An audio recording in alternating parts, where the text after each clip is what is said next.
Let's return to the mentoring conversation from Module 2, focused on persuasive writing at the high school level. This conversation will also feature specific coaching and consulting strategies that can be used intentionally to both draw out the ideas of the novice teacher and provide them with some ideas to support their students' learning.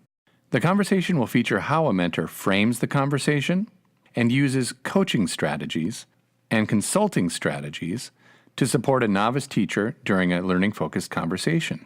Finally, we will feature how the mentor closes the conversation by exploring some specific ideas that the novice can use to support upcoming learning.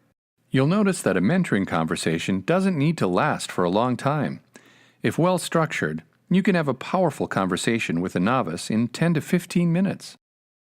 As the conversation begins, notice how the mentor frames the conversation by clearly establishing the purpose, each person's role and responsibility, and the structure. How are you doing?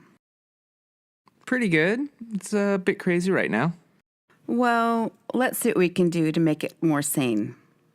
Let's start by talking about the writing lesson you just taught. Okay. Just so we're on the same page, the purpose of our conversation today is to reflect on your students' thinking and learning with respect to the targeted idea for the lesson. Let's think together about how we can use our evidence of students' thinking and learning from our different vantage points in the classroom. Let's use the stoplight model for reflection to guide our conversation. The stoplight will help us think about students' understanding of the learning target, what helped or hindered their thinking, and some of the next steps to support their learning. Sounds good to me. So, remind me, what was the learning target for this lesson?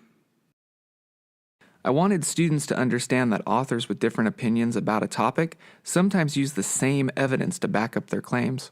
So, by the end of the lesson, do you think students understood that? Well, the subject of the essays was the pros and cons of standardized testing.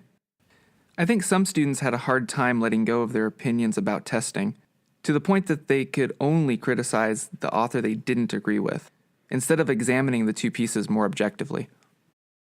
Now, notice how the mentor uses the coaching strategies of exploratory language and plural forms together to solicit the novice's thinking in a way that enables them to explore multiple options.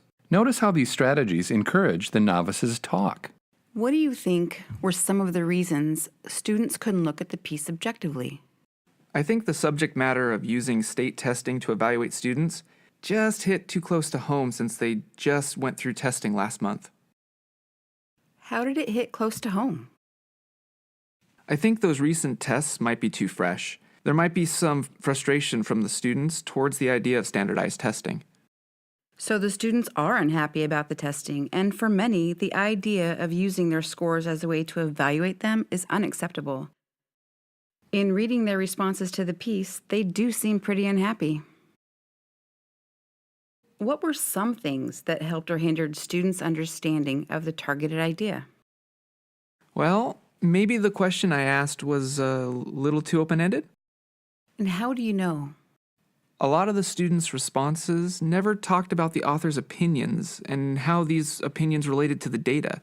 The students were so fired up about the topic, they wrote a ton about the state testing they just completed, and many of them just complained about it. So it seems like there might be a couple of issues.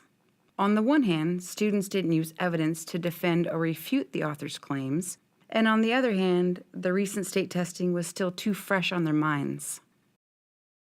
Of these two, which do you think most impacted the quality of students' responses? I don't know, they both seem really important.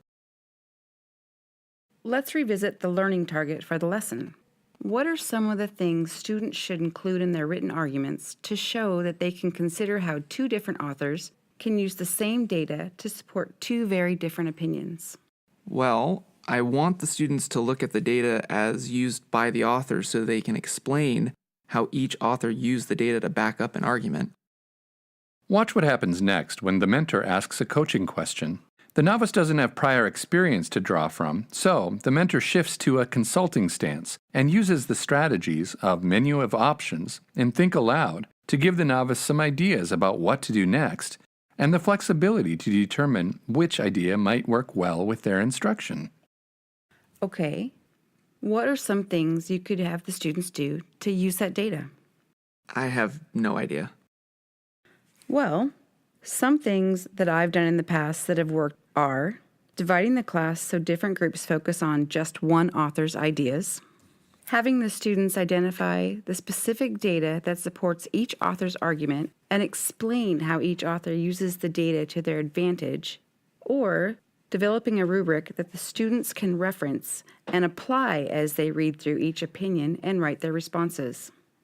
Of these options, is there one that you think would work well with your students? I think developing a rubric would really help my students stay on task since they're so passionate about the topic. When I've used rubrics to help students stay on task, I introduce it at the beginning so they have a frame to reference throughout their work. I've also found that it really helps clarify what success means and looks like. I try to use student-friendly language and have found that it really helps to have the students think, pair, share their understanding of the rubric before they begin their work. That way, they can develop a shared understanding of the expectations and ask any questions to clear up any confusion about what's expected. Then, after students complete a draft, their work has benefited from using the rubric to self-assess their writing or assess a peer's work. Do you think you could help me develop one? I'd be happy to.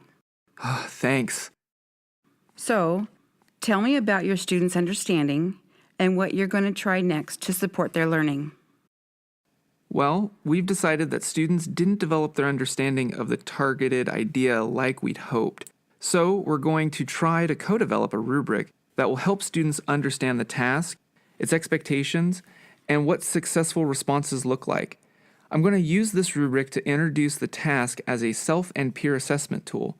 I'm feeling pretty good about the next steps. Nice work.